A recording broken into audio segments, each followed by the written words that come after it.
नमस्कार मैत्रिणींनो, स्वागत आहे आपल्या चॅनलवरती। तर आज केला होता रव्याचा उपमा। तर ह्या रव्याच्या उपम्यामध्ये आपण काय काय घेतलं होतं? टोमॅटो घेतलेत, आपल्या चवीप्रमाणे आवडीप्रमाणे 1 किंवा 2 घेऊ शकतात। त्यासोबत कांदा घेतलेला आहे आणि कांदा जो तो बारीक चिरून घेत आहोत आपण। आणि नेहमीप्रमाणे कांदा फ्राय करून घेऊ गुलाबी रंगावरती। तर कांदा, टोमॅटो आणि हिरवी मिरची ऑप्शनल आहे, आपण तिखटाचा सुद्धा वापर करू शकता, पण मी मिरचीच वापरते। तर अशा प्रकारे बारीक करून सगळं साहित्य जमा करून घेतलंय।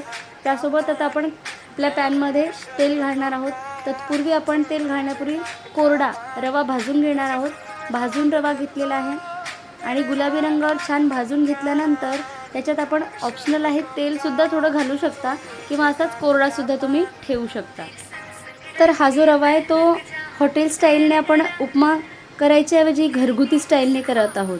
तर हॉटेल स्टाईल उपमामध्ये थोडासा दुधाचा वापर केला जातो, जेणेकरून रंगात थोडा पांढरा शुभ्र असा उपमा दिसतो। पण आपण घरगुती स्टाईलने करत आहोत, त्यामुळे आपण बघूया। आता याच्यामध्ये फोडणी घातली, मिरची घातली आहे। मिरची फ्राय करून झाल्यानंतर आपण नेहमीप्रमाणे याच्यात कांदा घालतोय आणि कांदा गुलाबी रंगावरती छान फ्राय करून घेतोय। त्यानंतर थोडा फ्राय झाल्यानंतर यात शेंगदाणे घातलेत, अतिशय आवडती गोष्ट आहे। पोहे उपमा याच्यात शेंगदाण्याशिवाय मजाच नसते।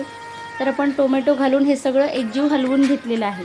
सोबतच यामध्ये थोडंसं मीठ घालून घेते आणि मिठामुळे काय होतं, पटकन हे फ्राय होऊन जातं।